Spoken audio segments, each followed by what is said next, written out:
Syiah Nusairiyah yang ada di Suriah itu lebih kafir daripada Yahudi dan Nasrani. Engkau adalah bumi yang aku pilih, ya. Aku akan memasukkan ke dalam engkau hamba-hambaku yang terpilih. Dan aku akan keluarkan dari engkau hamba-hambaku yang tidak aku inginkan. Diselimuti oleh cinta dunia, dan memang mereka diberi oleh Allah dunia. Assalamualaikum warahmatullahi wabarakatuh. Alhamdulillah. Wassalatu wassalamu ala rasulillah wa ala alihi wa sahbihi wa mawala wa ba'd. Kaum muslimin di mana saja berada, alhamdulillah sore hari ini kami bersama Ustadz Zulkifli Muhammad Ali LCMA jauh-jauh dari Payakumbuh, Sumatera Barat. Masya Allah, kita bersama-sama untuk podcast bersama di kota Malang, Jawa Timur, Indonesia, bumi Allah. Nah ini ya. Kaum muslimin yang dirahmati Allah, Rasulullah SAW memberikan wasiat kepada umatnya. Qala Rasulullah SAW, wa innal iman idza waqatil fitan bisyam. Ini hadis sahih rawahu Muslim. Rasulullah mengabarkan barometer iman kita saat fitnah-fitnah akhir zaman sudah mengglobal. Rasulullah memberi wasiat barometer iman kita bila di Syam, bumi Syam. Masya Allah, Rasulullah SAW dalam kitab Sahih Muslim bab Al-Fitan wa Asratus Sa'ah juga mengabarkan nanti di akhir zaman ada 3 pasukan kaum muslimin. 1 di Syam, 1 di Irak, dan 1 di Yaman. Sahabat Rasulullah SAW Abdullah, beliau minta kepada Rasulullah, Rasulullah pilihkan kami. Rasulullah memberikan jawaban, pilihlah Syam atau Yaman. Bahkan Rasulullah SAW berdoa, Allahumma barik lana fi Syamina. Ya Allah, berilah keberkahan negeri Syam kami dan negeri Yaman kami. Yang menjadi pertanyaan kita, kenapa Rasulullah SAW tidak memberikan arahan kepada sahabatnya ke Irak? Ternyata saat Rasulullah di Madinah, beliau menghadap ke arah timur. Jadi ternyata sambil beliau tunjukkan telunjuknya, beliau menghadap ke arah timur. Jadi di Irak itu tempat kornus syaitan, tanduk setan. Artinya sumber fitnah akhir zaman Allah takdirkan di Irak. Makanya kenapa Rasulullah pilihkan sahabatnya yaitu di Syam atau di Yaman. Bahkan Rasulullah SAW tadi sudah saya sampaikan di Muqaddimah tadi, Rasulullah memberi wasiat. Ya kan? Ya. Pilihlah, artinya barometer iman kita ketika fitnah-fitnah akhir zaman sudah mengglobal, barometer iman kita adalah bila di Syam, bumi Syam. Nah ini. Bahkan kaum muslimin yang dimuliakan Allah, bagaimana statement-statement orang-orang kafir terhadap bumi Syam, ya kan? Terhadap bumi Syam. Contoh ini, Sekjen PBB Kofi Annan. Dia menyatakan Suriah bukan Libya. Suriah itu akan meledak dan akan melampaui batas-batas negara. Artinya apa? Kofi Annan menyatakan Suriah itu akan menjadi medan magnet seluruh dunia Islam. Bahkan sampai menteri diaspora Israel, dia katakan Suriah lebih berbahaya daripada Iran.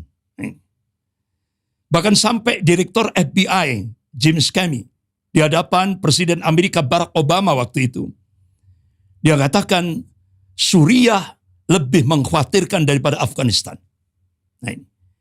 Bahkan penasihat Presiden Amerika Bruce Riedel juga menyatakan yang sama. Suriah lebih mengkhawatirkan Amerika daripada Afghanistan. Nah ini. Nah, kaum muslimin yang dimuliakan Allah. Kalau kita lihat saat kaum muslimin ahlus sunnah bangkit dari ketertindasan, dari kedoliman yang dilakukan oleh Presiden Bashar Assad, ya kan? Mulai dari Hafid Assad, bapak ayahnya, sampai anaknya Bashar Assad. Kaum muslimin ahlus sunnah menghadapi ujian yang cukup berat. Sampai-sampai Syekhul Islam Ibn Taimiyah sampai memberikan satu fatwa dalam kitab Minhajus Sunnah bahwa Syiah Nusairiyah yang ada di Suriah itu lebih kafir daripada Yahudi dan Nasrani. Sampai seperti itu Syekhul Islam Ibn Taimiyah mengeluarkan fatwa. Oleh karena itu, saat umat Islam kaum muslimin ahlus sunnah bangkit dari ketertindasan, dari kezaliman yang sangat brutal dan masif itu, alhamdulillah, Allah munculkan seorang mujahid. Beliau adalah Abu Muhammad Al-Jaulani. Beliau benar-benar, Masya Allah, membangkitkan semangat jihad kaum muslimin di bumi Suriah. Bahkan beliau seringkali meyakinkan kaum muslimin, wa man nasru illa min indillahil azizil hakim. Kemenangan itu datangnya dari Allah yang maha perkasa, lagi maha bijaksana. Bahkan Allah berjanji, wa kana haqqan alina nasrul mu'minin. Kewajiban kami menolong golongan mukmin. Itu pasti. Innallah la yukhliful mi'ad. Allah tidak akan mengingkari janjinya. La tabdila li kalimatillah. Tidak ada perubahan akan kalimat-kalimat Allah. Masya Allah. Ketika kami di lapangan, yaitu akhir 2012, Masya Allah, ketika kami melihat realitas di lapangan, kaum muslimin dihadapkan oleh 3 blok kekuatan dunia. Yang pertama, blok pertama, yaitu Iran dan Hizbullah Lebanon. Dia mencoba ingin membangun Imperium Persia Raya dengan kode simbol bulan sabit Syiah. Kemudian blok yang kedua, Amerika dan 37 negara sekutunya berusaha memadamkan mujahidin, terutama di Suriah. Kenapa? Tujuannya untuk menyelamatkan Bashar Assad. Karena jenderal-jenderal Israel itu memberikan warning, kalau Bashar Assad ini tumbang, itu pintu alarm kiamat bagi Israel. Makanya kenapa Amerika dan 37 negara sekutunya berusaha melanggengkan atau menyelamatkan Bashar Assad. Kemudian Bashar Assad dengan kekuatan finansialnya, dia sewa tentara-tentara bayaran dari Cina dan Rusia. Jadi umat Islam Suriah menghadapi 3 blok kekuatan dunia. Memang kalau secara akal, nggak mampu umat Islam untuk memenangkan itu. Tapi Masya Allah, dengan keyakinan yang dihunjamkan oleh pemimpin mujahidin, yaitu Abu Muhammad Al-Jaulani, Masya Allah, ta'yidullah, pertolongan Allah turunkan. Sehingga tepat bulan 8, tanggal 8 Desember 2024, Masya Allah, tiba-tiba Bashar Assad hengkang menuju Rusia. Dan otomatis 3 blok keutama itu hengkang dari Suriah. Dan singkat cerita, alhamdulillah, Abu Muhammad Al-Jaulani, yang sekarang nama aslinya yaitu Ahmad As-Sara, diangkat menjadi presiden Suriah. Dan Masya Allah, begitu Ahmad As-Sara diangkat menjadi presiden Suriah, support pertama kali yaitu dari Saudi Arabia, Qatar, Pakistan, Turki, bahkan Indonesia, Malaysia mensupport. Karena apa? Ulama-ulama Ahlus Sunnah punya keyakinan, insya Allah sejarah akan berulang. Sebagaimana Allah ingatkan dalam surah Al-Fat ayat 23. A'udzubillahi minasyaitonir rajim. Sunnatullahil lati qad khalat min qabl wa lan tajid sunnahi tabdila. Jadi sunatullah itu sudah berlaku sejak dulu. Dan kalian tidak akan pernah melihat, menyaksikan perubahan akan sunatullah. Artinya apa? Kalau sudah Suriah dibebaskan oleh kaum muslimin, apalagi Masjid Al-Umawi yang dikabarkan oleh Rasulullah tanda-tanda yaumil qiyamah kubra, Allah turunkan Nabi Isa alaihissalam sebelum subuh di Masjid Al-Umawi, menara yang seringkali disebut dengan menara putih ya. Dan itulah Masjid Al-Umawi. Insya Allah kalau sudah Masjid Al-Umawi dibebaskan oleh kaum muslimin, insya Allah sebentar lagi Masjid Al-Aqsa akan dibebaskan oleh kaum muslimin. Alhamdulillah. Allahu Akbar. Insya Allah mudah-mudahan Allah mudahkan semuanya itu. Nah itu kaum muslimin yang dimuliakan Allah. Itulah yang nanti insya Allah akan disambung lagi oleh Ustadz Zulkifli Muhammad Ali LCMA tentang bagaimana perkembangan di Suriah. Monggo silakan Ustadz. Terima kasih banyak Ustadzul Karim. Alhamdulillahi Rabbil Alamin wal aqibatu lil muttaqin wal udwana illa 'alal zalimin. Asyhadu an la ilaha illallah wahdah la syarikalah wa asyhadu anna habibana wa sayyidana Muhammadan abduhu wa rasuluhu la nabiyya ba'dahu ma ba'du. Alhamdulillah bi ni'matihi tatimmus salihah. Pujian dan syukur kita pada Allah Subhanahu wa taala. Masya-Allah, sebenarnya ada di samping beliau itu lebih enak jadi pendengar daripada ikut nimbrung ngobrol. Karena apa yang beliau sampaikan daging semua insya-Allah. Sahabat tercinta, saudara seiman dimanapun berada, alhamdulillah pada saat ini kami sudah keluar masuk bolak-balik saat ini ke Damaskus ya, dan kota-kota yang ada di Suriah dengan izin Allah Subhanahu wa taala, tentu saja untuk tujuan-tujuan pendidikan, kemanusiaan, sosial dan dakwah. Alhamdulillah kita kerjasama dengan pemerintahan yang ada sekarang, kita menembus berbagai lapis, baik itu pemerintahan resmi sekelas menteri-menteri, ya, kemudian juga sekelas wali kota, gubernur-gubernur, dan juga dengan ulama-ulama masyayikh Syam yang sangat terkenal ya, sampai dengan mufti agungnya, bahkan yang di atas sekelas mufti agung itu sendiri, penentu kebijakan dan arah daripada negara Suriah ini, kita sudah Allah pertemukan dengan mereka. Jadi kerjasama kita dengan pemerintah resmi di sana, dengan KBRI kita yang sekarang dubesnya Masya Allah, orang yang sangat terbuka cara berfikirnya, sangat diplomatik dan santun kepada ulama, sayang dengan para mahasiswa, punya perhatian serius dengan masalah terkini kesuriaan, Pak Lukmanul Hakim. Kemudian juga kita kerjasama dengan PPI, Persatuan Pelajar Indonesia yang ada di sana, yang ketuanya sekarang adalah Ananda Silmi. Dan juga kita kerjasama dengan NGO setelah lembaga filantropi yang ada di Suriah sekelas Dompet Duafa kalau Indonesianya gitu. Dan baru kita sudah buka yayasan sendiri sekarang saya Ustaz. Nama yayasannya adalah Al-Muassasah As-Sadaqah Al-Indonesia Asy-Syamiyah, yaitu Yayasan Persahabatan Indonesia Syam yang bertempat dan berdomisili di Damaskus, Suriah. Alhamdulillah. Jadi gerak-gerik kita selama ini tentu saja tidak lepas daripada memantau serta di bawah bimbingan hadis-hadis Nabi SAW tentang akhir zaman kita. Cuma ada yang perlu kami sampaikan kepada Ustadz Andre dan juga pada sahabat-sahabat kita. Awal-awalnya kami kaget Ustadz. Karena kalau sudah disebut Syam atau Biladus Syam, yang kita tahu ya 4 negeri itu. Palestina, Suriah, Lebanon, Yordania. Kan begitu kan? Lah ketika saya sampai di sana Ustadz, orang di sana kalau mendengar Syam itu lain lagi yang mereka pahami. Kalau kita katakan, kalau mereka, kalian baru datang dari Syam ya, pokoknya kalau kita lagi di Aleppo ya, atau kalau kita sedang di mana, di Atma, atau kita sedang berada di Homs, kami tadi dari Damaskus, apa yang mereka katakan? Oh berarti kalian dari Syam. Bingung kita kan? Bukankah kita lagi di Syam? Orang itu, sesama mereka itu, atau seperti angkot-angkot ya, atau travel-travel Syam. Ketika mereka bilang Syam itu yang mereka maksud adalah Damaskus.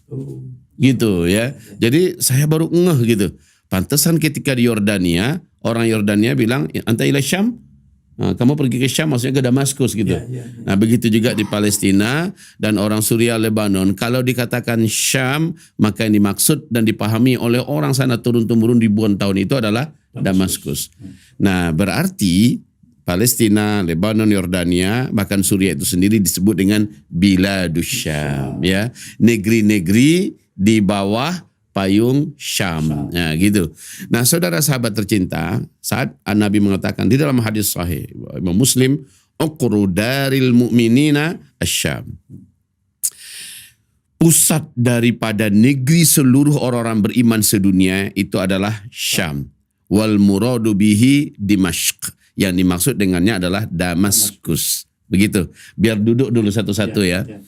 Nah, kemudian sahabat-sahabat tercinta, sangat banyak hadis-hadis qudsi, hadis-hadis sahih di mana Allah Subhanahu wa taala mengumumkan dari langit, dari bahasa Nabi SAW, bahwa dari sekian banyak bumi pilihannya, dari sekian banyak bumi yang dicintainya, ternyata Asy-Syam adalah yang terpilih dari seluruhnya. Ya, kita yakin guru-guru kita sudah banyak menyampaikan hadis-hadis itu, di mana Allah berfirman, Syam, engkau adalah bumi yang aku pilih, ya. Aku akan memasukkan ke dalam engkau hamba-hambaku yang terpilih, dan aku akan keluarkan dari engkau hamba-hambaku yang tidak aku inginkan. Jadi saudara dan sahabat tercinta, ini biar jelas dulu yang mana yang Syam, yang mana Biladus Syam. Yang kedua, tadi sudah dibaca oleh guru kita Ustaz Andre, bahwa nanti di masa-masa fitnah, kata Nabi, iman adanya di Syam. Nah, fitnah itu di akhir zaman itu ada 3. Ya, pertama fitnah sarra, ahlas, yang kedua fitnah sarra, dan yang ketiga fitnah duhaima. Apa itu fitnah ahlas? Umat ini mengalami kemerosotan dan penurunan yang sangat tajam, yang tidak bisa dielakkan sampai mereka terhempas, ya, dan mereka kehilangan kepemimpinan berkuasa di muka bumi. Ini adalah puncak yang paling dalam, ya lubang yang paling dalam daripada kejatuhan umat, itu fitnah ahlas, merosot dalam segala hal. Kemudian yang kedua, setelah beberapa dekade muncullah fitnah sarra, di mana umat ini diberitakan oleh Rasulullah SAW diselimuti oleh cinta dunia, dan memang mereka diberi oleh Allah dunia. Itu ketika Arab menemukan minyak bumi, ya, dari 1929 sampai 1938 minyak bumi susul menyusul ketemu di negeri Arab. Nah, orang sudah mulai kemaruk dengan dunia. Ini fitnah sarra, kemewahan yang melimpah, ya. Akhirnya mereka ditimpa penyakit wahan, hubbud dunya karahiyatul maut, sampai sekarang. Jadi ahlasnya masih berjalan, sarraknya menghimpit dan saling tumpang tindih. Belum lagi dua-duanya sembuh, datang lagi fitnah yang puncak, itu fitnah duhaima. Fitnah duhaima itu adalah sekarang. Fitnah di mana dunia dibungkus oleh aura kekafiran. Dan itu dikemas dengan kemasan-kemasan yang seolah ilmiah, seolah benar, seolah itulah kebenaran. Tapi pada akhirnya membawa orang dari iman kepada kekafiran. Pagi dia masih beriman, masuk seminar, masuk daurah, masuk acara-acara training dan sebagainya, digembosin mereka dengan fitnah duhaima ini. Sorenya dia sudah percaya dengan itu, akhirnya dia kafir kepada Allah Subhanahu wa taala. Yusbihur rajulu fiha mu'mina wa yumsi kafira. Paginya masih beriman, siangnya diteror dan dihantam, dikenai oleh tsunami fitnah duhaima ini, sorenya dia sudah kafir. Sorenya dia masih beriman, tahu-tahu malamnya dia mendapatkan pencucian otak, mengalami tsunami degradasi fitnah duhaima, besok paginya dia sudah kafir. Begitu cepatnya di masa ini orang berubah daripada kebenaran menuju kebatilan. Nah, ini saat ini kita saksikan dengan mata telanjang, dan itu di seluruh dunia. Jadi puncak fitnah duhaima itu adalah Dajjal nanti lepas. Dajjal nanti muncul sehingga tidak ada orang yang bertahan imannya. 2/3 daripada total umat Nabi murtad, kafir dan menyembah Dajjal. Mereka tidak akan lagi pernah Islam selama-lamanya. Mati mereka dalam keadaan kafir, dan mereka adalah ahli neraka. Jadi 3 fitnah ini kaqita'il lailil muzlim, seperti potongan-potongan malam, ya. Badiru bil a'mali fitanan. Berlomba-lombalah kamu dan terang-teranganlah kamu menampakkan dan bersaing untuk beramal amalan-amalan yang paling diridhoi, dicintai oleh Allah Subhanahu wa taala, fitanan, di masa-masa fitnah. Yang fitnah yang 3 tadi. Ya. Ini masa-masanya sekarang ini. Ya, kaqita'il lail, seperti potongan-potongan malam yang gelap. Malam itu kan terbagi 3 potong. Sepertiga malam pertama, sepertiga malam pertengahan, sepertiga malam terakhir. Nah, yang paling berat itu sepertiga malam terakhir. Inilah fitnah duhaima. Tapi ketiga-tiganya masih eksis. Ini masih malam ini. fitnah ahlasnya umat masih di bawah, ya.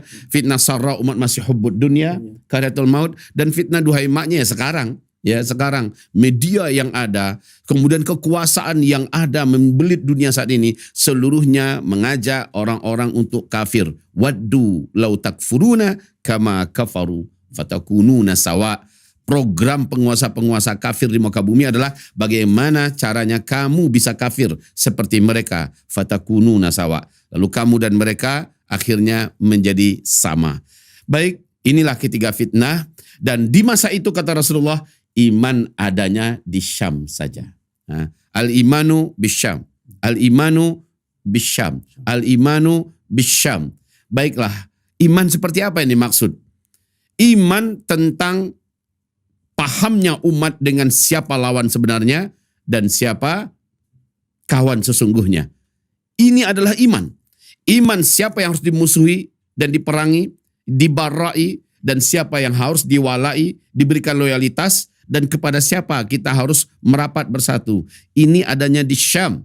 Jadi awal-awal kami masuk dulu ke Suriah, kalau Ustazana dulu awal-awal revolusi malah ya. Nah, kalau saya malah akhir-akhir revolusi, artinya sudah selesai, Islam sudah Allah menangkan di sana, kami masih merasakan hawa itu benar-benar masih bertahan di situ. Masih bertahan Ustaz. Di mana mulazamah talaqi dengan masyayikh ya. Kemudian pemahaman lurus Ahlussunnah wal Jamaah, seberat apapun tekanan Bashar Assad dan rezimnya, padahal sudah disupport penuh oleh Barat, oleh Iran, oleh Rusia dan sebagainya, tetap saja eksistensi keimanan Ahlussunnah wal Jamaah itu tetap bertahan. Begitu kuatnya, dan perlawanan sangat hebat di situ. Nah, ini juga perlu diingat ya. Perlawanan di mana-mana di muka bumi rata-rata padam dan mati. Tapi di Syam tidak. Ya, di Syam tetap hidup, khususnya di Suriah yang hatinya itu adalah Damaskus. Saudara dan sahabat tercinta. Jadi kalau begitu, bagaimana kondisi sekarang? Nah, kondisi sekarang, alhamdulillah, pemerintah baru sekarang saat ini fokus untuk pemulihan. Yang mereka pulihkan adalah keamanan dalam negeri. Sebelumnya keamanan di situ benar-benar sangat rawan karena orang semua bersenjata. Hampir mirip dengan di Afghanistan. Seperti hari ini kita di Indonesia, semua orang punya handphone. Dan betul beli pulsa di mana-mana tersedia. Ibaratnya beli peluru di mana-mana tersedia. Kayak itu orang mudahnya di Suriah. Tapi Ahmad Syara diizinkan oleh Allah naik di tampuk pemerintahan yang beliau sendiri juga tidak pernah membayangkan akan begini cara Allah mewariskan bumi kepada para pejuang. Tiba-tiba gerak pertamanya kan dari Idlib ke Aleppo saja kan. Ya, ke Aleppo saja. Tapi terbuka pintu demi pintu, ternganga lebar kelemahan-kelemahan daripada rezim Bashar Assad. Akhirnya mereka teruskan dengan tawakalna Allah dalam hanya 12-13 hari. Akhirnya sampai ke pusat peradaban dunia Islam ribuan tahun, mereka masuk ke dalamnya dengan tanpa perlawanan berarti, dan Bashar Assad terbang melarikan diri sambil membawa harta-harta najis haramnya bersama dirinya ke Moskow. Saudara dan sahabat tercinta, sejak itu pemulihan keamanan menjadi prioritas dan terwujud. Hari ini Ustadz, kalau kita masuk, kayak masuk negeri kita. Ya, nyaman, aman, tengah malam pun kami jalan. Rasa kayak di tanah air sendiri. Awal-awal masih tegang dulu ya, 4 bulan pertama itu masih menegangkan, masih banyak melarang jangan. Karena orang masih belum bisa dikendalikan. Sekarang kondisi sudah terkendali. Kemudian yang kedua, menstabilkan politik. Nah, ternyata awal-awal memang orang-orang yang pro dengan Bashar itu masih bergentayangan di mana-mana. Kemudian orang pro dengan Bashar masih mencoba melakukan manuver-manuver untuk mengembalikan kekuasaan lama dan sebagainya. Tapi dalam perjalanan waktu dengan kecerdasan, ada yang berlebih pada Ahmad Syara ini. Beliau sekarang ini penting kita umumkan. Beliau sekarang ini merangkul seluruh pihak. Khususnya Ahlussunnah wal Jamaah. Maukah apakah dia itu Salafi Athari, apakah dia itu Asy'ari, apakah dia itu Maturidi, apakah dia kalangan Sufi, siapa saja selama Ahlussunnah wal Jamaah dirangkulnya. Bahkan tidak ragu-ragu, tidak sungkan-sungkan, tidak segan-segan. Beliau menempatkan ulama Asy'ari sebagai mufti di kota Anu. Yang sebagai muftinya ulama dari Maturidi. Yang ini Masya Allah. Bahkan beberapa ulama sufi pun didudukkan supaya mereka punya peranan strategis di masa-masa transisi ini. Luar biasa. Kami lihat saat ini umat kok bisa kompak. Itu karena penguasanya tidak lagi pilah-pilih. Dia Salafi Wahabi. Tapi pakaian itu sudah dibuangnya. Dia pakaian Salafi Wahabinya itu sudah dilepaskan demi terwujudnya kesatuan, kekompakan suara, demi terwujudnya kembali keamanan dan stabilnya politik negara. Beliau menjadikan dirinya sebagai pilar utama bersandarnya semua madhab, semua pemikiran, selama itu Ahlus Sunnah wal Jamaah. Keren ini Ustaz, keren banget. Jadi ini perlu diketahui saudaraku, Ahmad Syara yang sekarang bukan Ahmad Syara versi dulu. Kalau dulu kita ngamuk juga sama beliau tuh. Ya tentara-tentaranya ya, para mujahidin bersamanya, itu kuburan sekelas kuburan Imam Nawawi saja dibom ya. Kuburan para ulama-ulama agung dan beberapa kuburan sahabat juga dihancurin. Itu kan nggak benar itu. Bahkan Muhammad guru besar kita Syekh Muhammad Said Ramadan Al-Buti dibunuhi. Lah itu kita sama sekali tidak rela ya. Tapi itu dulu. Sekarang beliau berbeda. Nah, ini menjadikan Syam itu ya, Damaskus dan Suriah begitu cepat pulihnya. Karena beliau menempatkan dirinya sebagai pilar bersandarnya seluruh firqah pemahaman madzhab yang ada dalam Ahlus Sunnah wal Jamaah. Masya Allah. Dan satu lagi yang kerennya, beliau ini menjadikan ulama sebagai markas asasi untuk mendapatkan informasi, arahan, serta panduan menjalankan pemerintahan. Ulama dulu. Beliau mau buat apa, beliau mau mengerjakan apa, beliau tanya dulu para ulama. Nah, ini kerennya. Jadi Ahlul Halli wal Aqdi itu di sana hidup. Kami jumpa dengan Syekh Abdul Rahim At-Tun. Syekh Abdul Rahim At-Tun ini, kan di situ ada mufti agung namanya Syekh Usamah Rifai. Kami juga sudah duduk dengan beliau, dengan Syekh Usamah Rifai. Hangat sekali, seperti ayah dan anak lah kita duduk sama beliau. Tapi di atas Syekh Usamah Rifai ada nama Syekh Abdul Rahim At-Tun. Dan ini lebih didengar oleh Ahmad Syara untuk mengelola negara. Beliau sendiri berkata, dulu saya adalah Salafi. Saya adalah Salafi, tapi demi kesatuan dan persatuan, pakaian ini saya robek. Ya, tidak lagi beliau menggunakan pemahaman Salafi Wahabi beliau kembali kepada mazhab wasatiyah. Dan ini kita syukuri. Ini penting ya. Alhamdulillah. Kemudian yang ketiga yang menjadi prioritas beliau adalah mengembalikan kembali stabilitas ekonomi. Jadi yang pertama keamanan, yang kedua politik, yang ketiga ekonomi. Dan ini geliatnya sangat signifikan saat ini.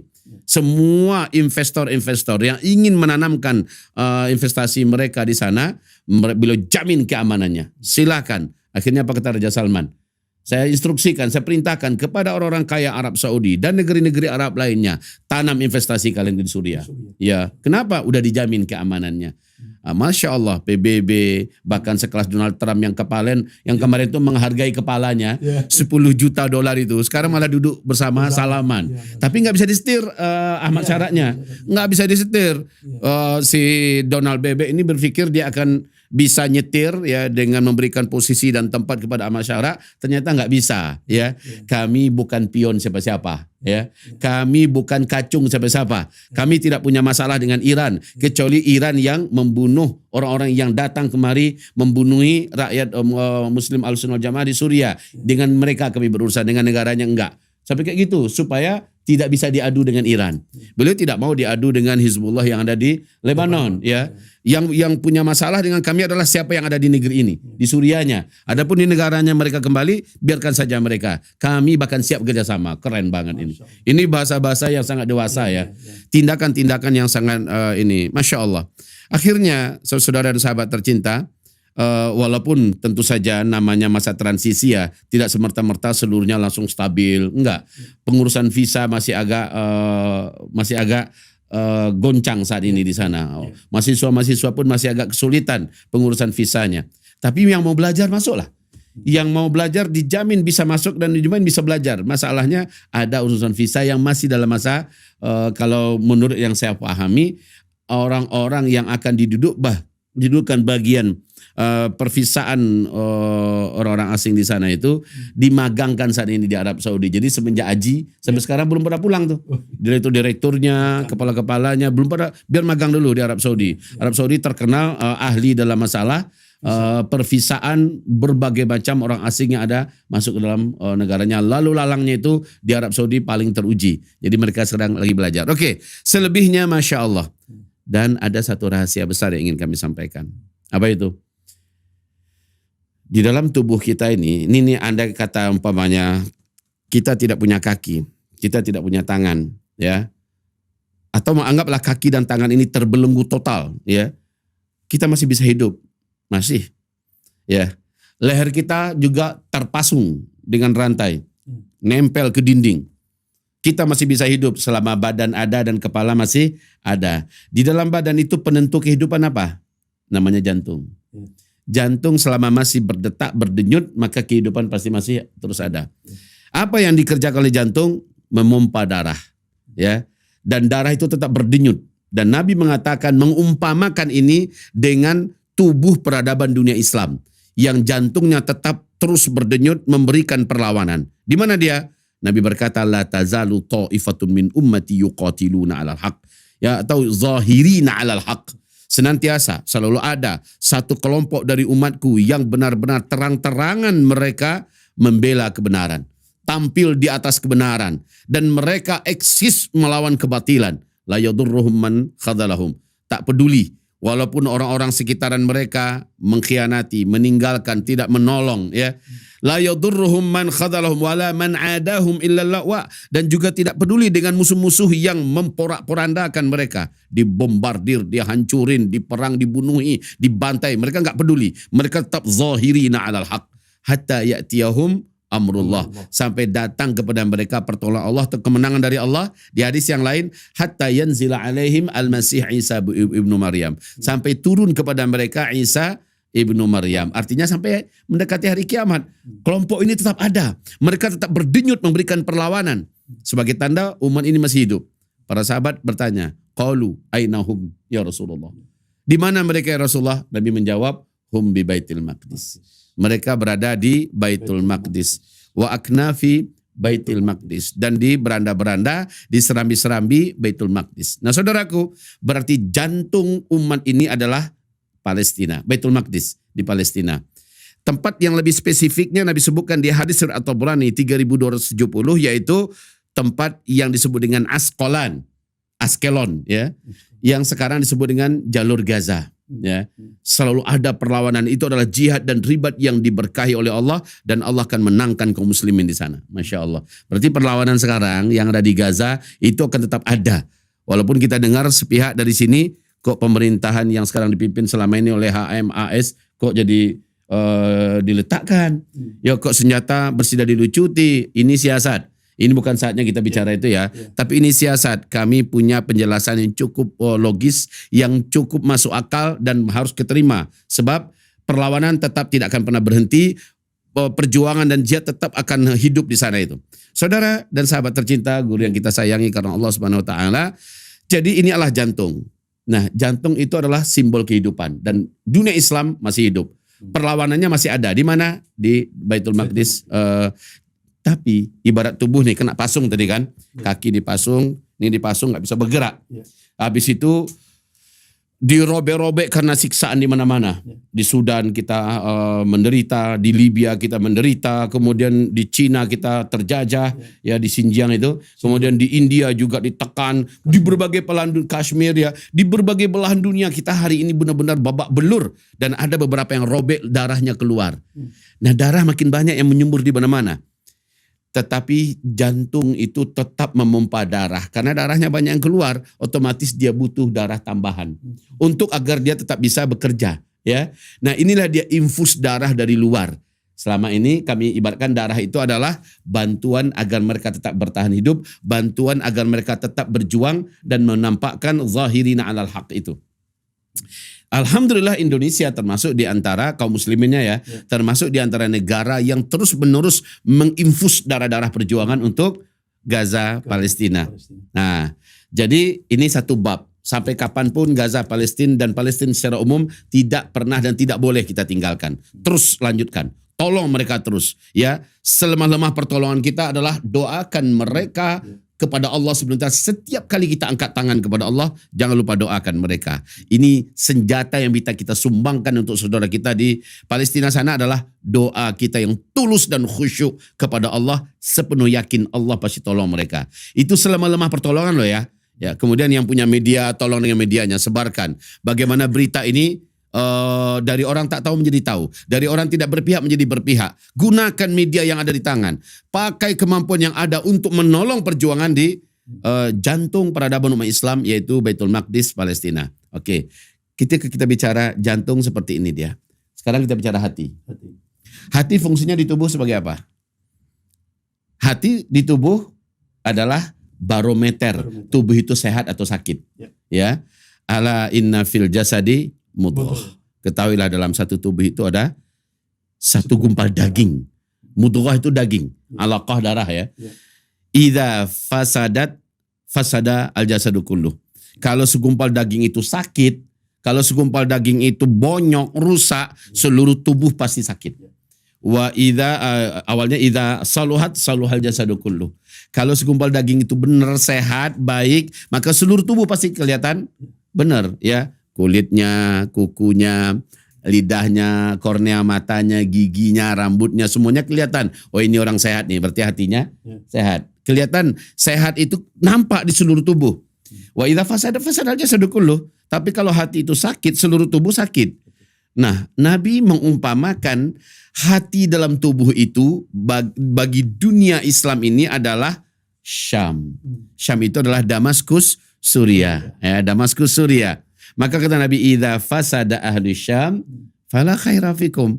Kalau penduduk negeri Syam, kalau orang-orang yang ada di negeri Syam itu sudah bonyok, babak belur, sakit, menderita, fala khaira fikum. Kalian yang ada di berbagai belahan penjuru bumi manapun tidak akan melihat kebaikan. Ya, inilah keadaan di Indonesia, kaum muslimin dan Islam sakit. Di Malaysia, di mana saja sebutkan, kaum muslimin dan Islam ya benar-benar ditindas, diinjak-injak, dihinakan, tidak mendapatkan prioritas sedikit pun, bahkan dianak tirikan, bahkan ada yang ditangkap, disiksa, dibunuh dan sebagainya, diusir. Ya, ini yang terjadi. Fala khaira fikum. Karena hatinya sedang sakit. Ya, sejak 3 Maret 1924 runtuhnya khilafah Islamiyah Al-Utsmani di Turki. Sejak itu Syam, Damaskus dan Suriah dijajah oleh Inggris dan Prancis. Ya. Setelah itu mereka serahkan kepada Hafiz Al-Assad, sang pengkhianat yang luar biasa biadab. Di tangan Hafiz Al-Assad, ya Allah, ratusan ribu dalam waktu yang sebentar dibantai umat Islam. Kalau di Gaza itu 73 ribu, 74 ribu yang terbunuh syahid. Lah kalau di ini, hitungan hari dia sudah ratusan ribu. Di tangan Bashar Assad lebih parah lagi, lebih ganas lagi. Anaknya Hafiz Al-Assad. Ini dua makhluk ini, iblis pun minder dengan mereka, saking biadabnya satu ini. Nah jadi di tangan Bashar Assad lebih kejam lagi. Tapi seperti yang disampaikan tadi, November 2024, Allah sudah berkehendak nasrun minallah wa fathun qarib. Allah tolong mereka karena mereka istiqomah, karena mereka tegar sabar, dan Allah menangkan. Terbukalah kembali belenggu yang menjajah hati daripada tubuh peradaban dunia Islam, Damaskus. Ya, setelah itu Damaskus hari ini mengalami masa pemulihan. Transisi. Kalau sudah pulih, sehat kembali, demi Allah tidak lama lagi Palestina pasti akan merdeka. Sejarah akan terulang. Sejarah terulang. Insyaallah. Dulu Umar bin Khattab tidak akan pernah bisa membebaskan dan masuk Masjidil Aqsa sampai Damaskus bebas dulu. Barulah Suriah seluruhnya di tangan kaum muslimin. Hal yang sama terjadi waktu Perang Salib. Salahuddin Al-Ayyubi takkan pernah berhasil menaklukkan Baitul Maqdis, memerdekakan Masjidil Aqsa sampai Damaskus dikuasai dulu. Dikuasai Damaskus, bebaslah seluruh Suriah, barulah dikepung Israel itu dari Mesir, dan akhirnya Allahu Akbar, berhasillah Baitul Maqdis dan Masjidil Aqsa kita bebas. Sekarang Allah telah tunjukkan kepada dunia dengan cara yang sangat menakjubkan, nasrun minallah fathun qarib. Ini alhamdulillah November 2024 Damaskus telah kembali ke tangan umat Islam Ahlussunnah wal Jamaah, di tangan lelaki yang bijaksana, di tangan yang tepat, di tangan orang-orang Islam yang alim, orang-orang Islam yang arif, orang-orang Islam yang mengutamakan persatuan dan kesatuan, orang-orang Islam yang bisa menahan diri dan bersabar walaupun dipancing berkali-kali, provokasi berkali-kali, baik itu oleh Israel, oleh Amerika dan sebagainya, mereka tidak bergeming, mereka tetap konsis ya. Nah, saudara dan sahabat tercinta, ini kabar gembira. Kalau sudah seperti ini, kalau Syam, Damaskus dan Suriah sudah pulih begini, maka negeri sekitarnya akan pulih. Wabil khusus Palestina. Jadi apa yang dikatakan oleh Syekh Ahmad Yasin, rahimahullah, 2028 itu paling lama ya, masa Israel bercokol di Palestina. Itu pasti dengan izin Allah. Kami tetap mengatakan dengan izin Allah Subhanahu wa taala. Jadi insya Allah taala ini kabar yang harus menjadi ransum iman di dalam dada kita, yang membuat kita optimis melihat masa depan. Yang membuat kita ingin berbuat sesuatu. Mumpung ini sudah hampir benar-benar gol kemerdekaan Palestina, saya harus numpang nama. Saya harus punya andil, saya harus tercatat di sisi Allah sebagai orang yang berperan ya untuk memerdekakan Palestina ini melalui Suriah. Maka strategi perjuangan kita sekarang, Palestina tidak kita tinggalkan, Gaza tetap kita suntik dengan bantuan, tetapi pabrik mencetak kemerdekaan Palestina di Damaskus Suriah. Begitu, itu strategi kita saat ini. Ustaz Andre, barakallahu fikum. Barakallah. Alhamdulillah, kaum muslimin rahimakumullah. Ini busra, berita gembira. Apalagi Allah sudah memberikan tanbih dalam surah Al-Isra ayat 7. A'udzubillahi minasyaitonir rajim. Fa idza ja'a wa'dul akhirah. Apabila datang hukuman Allah yang terakhir bagi bangsa Yahudi. Kalangan mufassir menafsirkan saat itulah Allah akan munculkan at-Taifah al-Mansurah. Kelompok yang akan ditolong oleh Allah Subhanahu wa taala. Kelompok yang dipersiapkan oleh Allah untuk menghancurkan bangsa Yahudi sehancur-hancurnya. Kelompok yang dipersiapkan oleh Allah untuk membebaskan Masjidil Aqsa, kiblat pertama kali kaum muslimin. Ya. Oleh karena itu Allah Subhanahu wa taala memberikan sebagaimana tadi disampaikan oleh Ustaz Zulkifli Muhammad Ali LCMA, beliau menegaskan bahwa ketika sahabat tanya, ya Rasulullah, wa ainahum, di mana keberadaan mereka? Rasulullah memberikan penegasan, qala Rasulullah sallallahu alaihi wasallam di Baitul Maqdis wa akna fi Baitul Maqdis. Ini hadis sahih rawahu Ahmad. Lanjutan ayat itu, liyasu'u wujuhakum, membuat muram wajah-wajah Yahudi ini. Artinya secara psikologis sok ketakutan. Nah ini. Waliyadkhulul masjid kama dakhaluhu awwal marrah. Jadi At-Taifah Al-Mansurah ini akan kembali membebaskan Masjidil Aqsa. Ya kan? Dan mereka memasukinya, kata Allah Subhanahu wa taala, seperti mereka seperti pertama kali dia memasukinya. Ditutup ayat itu, waliyutabbiru maul'au tadbira. Artinya mereka akan menghancurkan semua yang dikuasainya dengan keras. Kalangan mufassir menafsirkan itulah yang disebut dengan Yaumil Ghadab, hari kemurkaan Allah pada bangsa Yahudi. Oleh karena itu Rasulullah SAW memberikan penegasan. Qala Rasulullah SAW, la taqumus sa'ah, tidak akan terjadi kiamat hatta tuqal muslimun al-yahud, hingga kaum muslimin memerangi Yahudi. Sampai-sampai digambarkan oleh Rasulullah di mana batu, pohon, di belakangnya ada orang Yahudi, biidznillah, atas izin Allah, batu, pohon itu bisa berbicara dan memanggil, ya Muslim, ya Abdullah. Di belakangku ada orang Yahudi, faktulhu, bunuhlah. Kecuali pohon gharqad. Ini hadis sahih riwayat Bukhari wa Muslim. Artinya apa? Ada masanya nanti. Allah akan hancurkan. Ada masanya, the end of Zionism Empire. Allah akan hancurkan, yaitu Imperium Zionis Yahudi Internasional sehancur-hancurnya. Dan itu sebuah kepastian. Mudah-mudahan kaum muslimin yang dimuliakan Allah, tadi sudah disinggung oleh Ustaz Zulkifli Ali Muhammad Ali, beliau menegaskan bahwa nanti ada masanya. Sejarah akan berulang. Sebagaimana Allah tegaskan dalam surah Al-Fat ayat 23. A'udzubillahi minasyaitonir rajim. Sunnatullahil lati qad khalat min qabl wa lan tajida sunnahi tabdila. Jadi kata Allah, sunnatullah itu sudah berlaku sejak dulu dan kalian tidak akan pernah melihat atau menyaksikan perubahan akan sunnatullah. Artinya apa? Allah yang menguasai rotasi alam jagat raya ini, Allah yang meninggikan langit tanpa tiang ini mengabarkan sejarah akan berulang. Tadi sudah disinggung oleh Ustaz Zulkifli Muhammad Ali bahwa kalau sudah Damaskus, dalam hal ini Masjid Al-Umawi dibebaskan oleh kaum muslimin Ahlus Sunnah, insya Allah sebentar lagi Baitul Maqdis, Masjid Al-Aqsa akan kembali dibebaskan oleh kaum muslimin. Pasti. Ya. Inna Allah la yukhliful mi'ad. Allah tidak akan mengingkari janjinya. La tabdila li kalimatillah. Tidak ada perubahan akan kalimah-kalimah Allah. Kaum muslimin yang dimuliakan Allah, sebagai penutup, sebagai closing statement, ini kita ingin mendapatkan istilahnya closing statement dari tamu kita, ulama kita, guru kita dari Sumatera Barat, yaitu Ustadz Zulkifli Muhammad Ali LCMA. Sebagai penutup dalam acara podcast pada sore hari ini, kami persilahkan pada Ustadz untuk memberikan close statement. Monggo Ustadz. Ya, baik. Tadi awal Ustadz kita sudah bacakan hadis Nabi, hadis sahih riwayat Imam Muslim.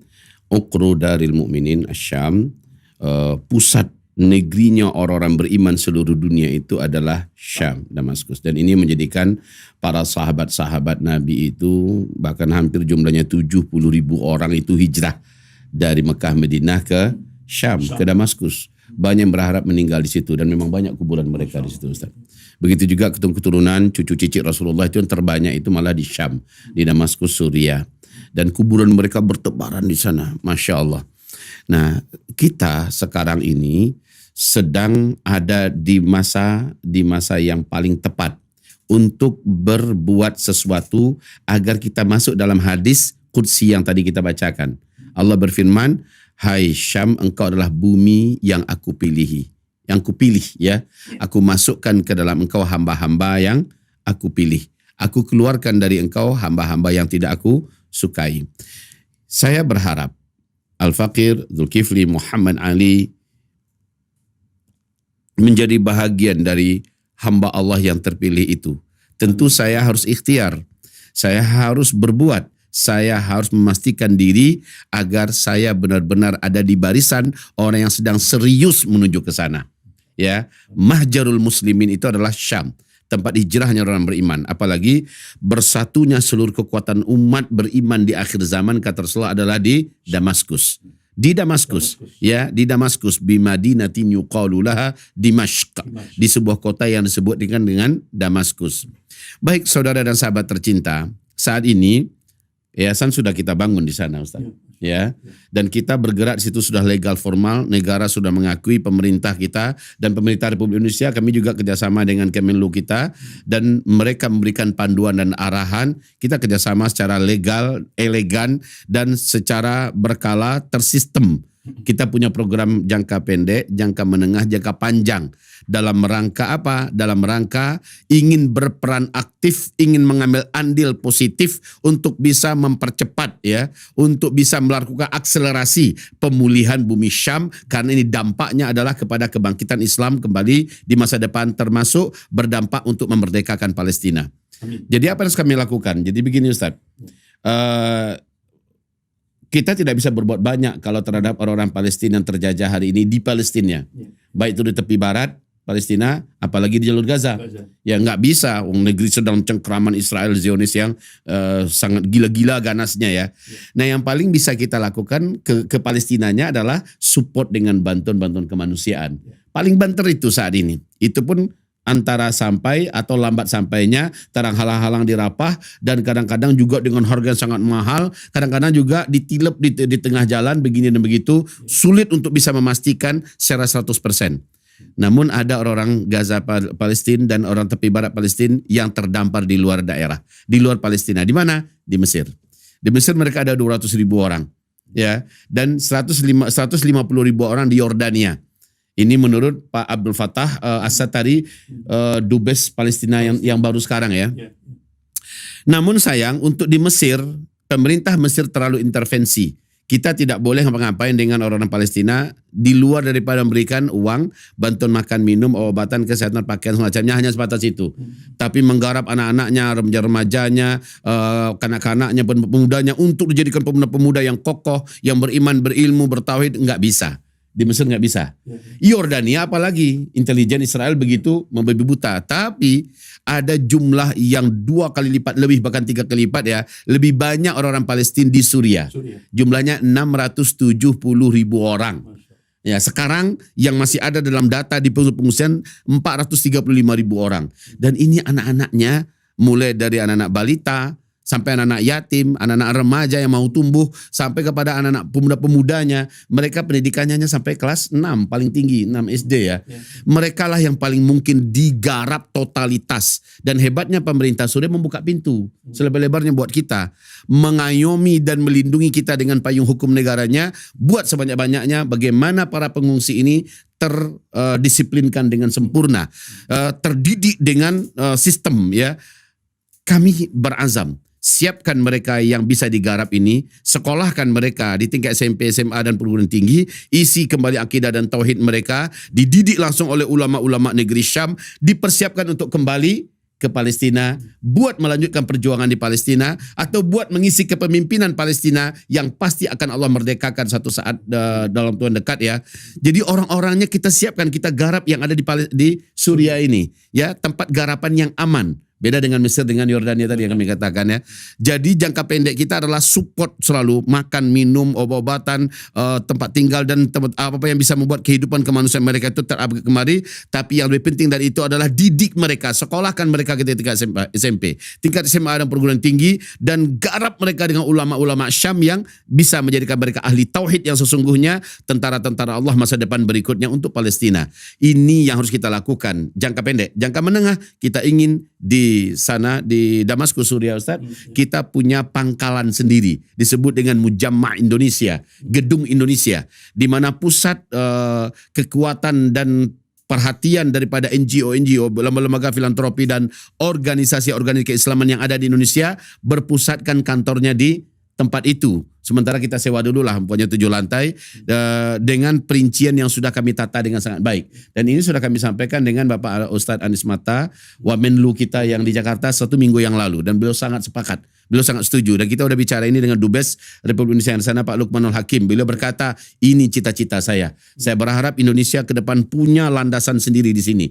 Punya gedung bersama di sini untuk mempercepat bagaimana Suriah kembali utuh dan sehat ya. Dan kita berperan aktif untuk menampung semua kekuatan dunia Islam dan orang beriman sedunia, dan pusatnya adalah Damaskus Suriah, sementara kita sudah amankan dulu lokasi kita. Barulah jangka panjang mahjar kita dari Indonesia khususnya standby. Kita punya gedung sendiri. Kalau yang tadi itu kita sewa dulu lah. Dalam 3, 4 tahun, 5 tahun ke depan, dari sekarang kita sewa. Semua kegiatan-kegiatan kemanusiaan, pendidikan sebagainya kita bangun di sini. Sementara 5 tahun yang akan datang kita harus sudah punya gedung sendiri, rumah sakit sendiri, universitas sendiri atas nama Indonesia. Jadi itu yang kita harapkan. Kalau kita umpamakan begini Ustaz, ini penutup ya dalam 2 menit ini. Pulau Kemenangan tuh sudah dampak tuh, sudah dekat Pulau Kemenangan, kira-kira 300-400 meter. Kita masih terombang-ambing di laut yang sangat dalam. Tenaga kita untuk berenang ke sana udah nggak ada. Ya, padahal udah dekat. Pulau itu menyediakan segala kenikmatan, villa-villa mewah yang gratis. Bahkan siapa yang bisa sampai ke pulau itu, dia pemilik beberapa villa itu atas namanya sendiri. Segala kemewahan ada di sana, tapi pulaunya sudah nampak ya, tenaganya untuk ke sana udah nggak ada. Tiba-tiba melintas kapal yang dinakodai oleh Palestina, yang dinakodai oleh pejuang Syam. Kapal itu berhenti tepat dekat kita sekarang ini, dan mereka turunkan tangganya, tinggal naik. Siapa yang mau naik ke atas tinggal bayar tiketnya, maka jadilah dia penumpang yang menuju Pulau Kemenangan.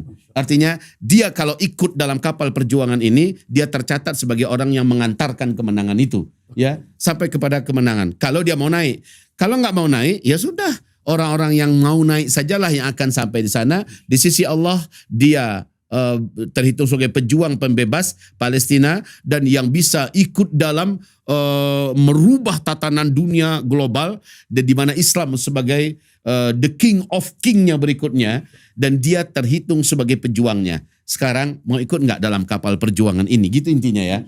Kita bersamai Palestina. Ya, kita numpang kemenangan itu bersama dengan mereka yang sedang berjuang. Seperti kata Syekh Ismail Haniyeh waktu masih hidup, beliau bacakan hadis Rasul, man jahaza ghazian faqad ghaza. Siapa yang memodali, membiayai orang sedang berjuang di jalan Allah, maka kata Rasulullah, dia sama dengan orang yang sedang berjuang. Mari saudara dan sahabat tercinta, kami dari Uzma Care, ya, dari PISH, Persahabatan Indonesia Syam, dan NGO Muslim amanah lainnya yang ada di Indonesia, tetap menjadi jembatan antum. Kalau antum mau ikut berkiprah dan memberikan andil dalam kemenangan Islam akhir zaman ini, jangan ragu-ragu. Silakan kontak kami di 0852 92 22 2408. Kontak, saya mau ikut berjuang di sana. Ini nomor rekening kita. Atau kalau perlu ikut bareng dampingi kita ke sana. Kami akan tuntun tangannya. Ini para pengungsi, ini anak-anak Palestina, ini anak-anak yatim yang harus kita garap bersama dan sebagainya. Kita bisa membantu dan mendampingi antum untuk ini. Mudah-mudahan Islam menang dan ada nama kita dalam daftar para pejuang kebangkitan dan kemenangan Islam, insya Allah, di dua inti peradaban dunia Islam, yaitu Baitul Maqdis Palestina dan Damaskus Suriah. Allahu Akbar. Allahu Akbar. Alhamdulillah, kaum muslimin di mana saja berada, mudah-mudahan kita semuanya dijadikan oleh Allah ansarullah. Amin. Penolong-penolong agama Allah sampai kita menghadap Allah. Mudah-mudahan kita semuanya diberikan akhir yang husnul khatimah. Amin. Sekian, lebih kurangnya kami mohon maaf yang sebesar-besarnya. Kita tutup majelis kita dengan bacaan penutup doa kafarat majelis. Subhanakallahumma wa bihamdika asyhadu an la ilaha illa anta astaghfiruka wa atubu ilaik. Wabillahi taufiq wal hidayah. Wassalamualaikum warahmatullahi wabarakatuh. Waalaikumsalam warahmatullahi wabarakatuh. Barakallahu fiik. Masya Allah. Oh ya, monggo silakan.